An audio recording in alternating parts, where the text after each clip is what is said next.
Being polite is withholding feedback to make someone feel good today. Being kind is being candid about how they can get better tomorrow. Adam Grant from Hidden Potential. And I read that this week and thought to myself, how interesting that so many times we're taught to be polite. We're told growing up, hey, you need to be polite. How can you be polite? We say please and thank you. We say sorry too often. And kindness is actually very different from that. Some of the key takeaways from this is that politeness prioritizes immediate comfort. This is often involving avoiding discomfort by not sharing critical feedback and maintaining short-term harmony instead of pushing ourselves towards growth. We don't think about the fact of, okay, we don't want this confrontation right now, so we don't actually put ourselves in a position where we can grow later. And this a lot of times can make it to where teams don't function well and there's miscommunications because of the fact that we're choosing politeness over being kind. And one of the things that I live by is Brene Brown says, clear is kind. And I say it all the time. I will always be clear with you because I believe that that is me being kind to you. And with that means that there's efficiency and clarity in the communication. So thinking about as a leader, are those things that you're doing on a regular basis, are you being clear with your people? Are you being kind in that communication? And that kindness can sometimes be, hey, Bob, I saw that you sent that out and I saw that there was a few critical mistakes in the way that you worded that so that there could be a lack of clarity for people and we need to clarify that for them. Now, this is not saying that we need to nitpick at everything. Like, is there a comma or a period or did we use an M dash? And oh my gosh, people think that that's AI. Those are the things that I don't want you to be clear on. I want you to be clear on the things that really matter. What are the things that really move the needle at the end of the day that are the things that we need to say, hey, this is a line in the sand that we need to have a conversation about because it makes us as an organization better and it makes you as a person better. And then looking at those things for ourselves as well. The second thing is kindness embraces constructive candor because kindness involves offering honest feedback with the intent to help someone improve, even if it's uncomfortable in that moment. And that's the thing, is that it's with the intent to help someone improve. If it's just because you don't like the way that somebody did something or you're not comfortable with the way that they said something, those are not the things. We need to have a reason to have that kind of kind clearness with somebody.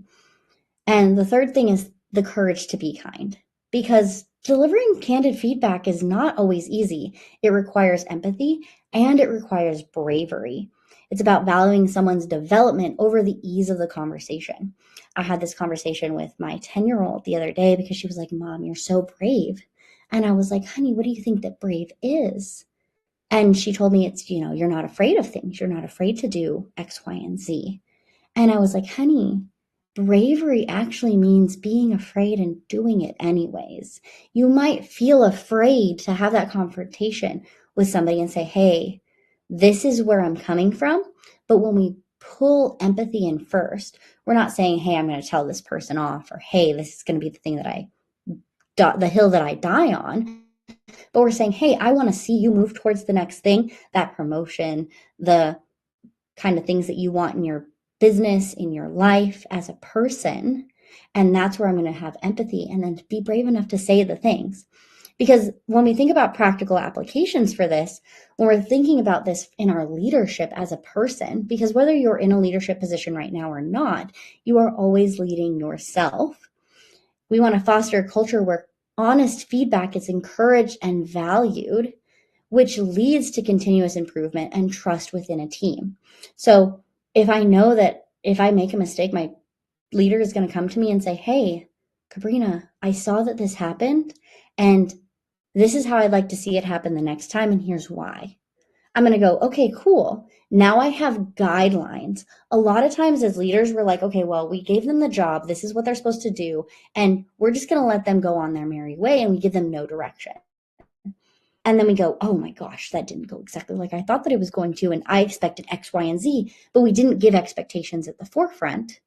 And so we didn't give clarity, which means that we were not being kind.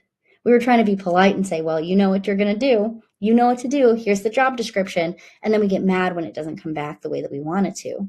So giving boundaries, giving guardrails, giving guidance, because your job as a leader is not just to be the boss and be in charge. Your job as the leader is to lead. And what does that look like to actually lead your people and to say, hey, I'm going to mentor you through this. I'm going to disciple you through these things because of the fact that I want you to get to this next level. You should be wanting your people that you're leading to get to the next position, to eventually take over your position, because your goal should be to get to that next position too, because we're looking for growth over time. And as an individual, when you're receiving feedback, view it as an opportunity for growth. There's going to be times when it's painful, when you're like, man, I wish I would have done that better, or hey, I'm angry that they saw it that way because that wasn't my intent. Looking at it as growth. And then when you're giving the feedback, ensure it's delivered with empathy and a genuine desire to help. Because a lot of times this is a fine line. This is one of those things that we shove under soft skills and pretend like it doesn't matter because it's a soft skill, because those are not hard skills that we need. But at the end of the day, the soft skills are what are going to take you to that next level, and are what is going to get you where you want to go. So thinking about, how do I embody empathy when I'm giving this clarity feedback for people? And so as you go about your day, I want you to think about, what are things that have irritated me that I wish I would have given kinder feedback on? And what are things that I'm doing that I need to be clearer on when I'm giving instruction, when I am doing something with my team, when I'm giving guidance, whether that's to a customer, to a client, or to your team that's under you? How can I be clearer? And, I like to joke around when I'm writing SOPs that I like to make it idiot proof. The reason for that is that I want to be able to talk to a smaller child about it and have them understand what the things are. And that has nothing to do with IQ or how smart somebody is. We know from science that we buy at a fourth grade reading level. We understand things at a fourth grade reading level. So how can we be more appropriate with that? Because we're doing things on an emotional basis. So when you're thinking about that, how can you do that in your own life? If you're wanting more training for you, your team, from executive coaching all the way to full day trainings, and even coming in and training your team over a long period of time, I would love to have a conversation with you and at least give you some guidance on where to go next, whether you work with me or not, because at the end of the day, I want to see you grow.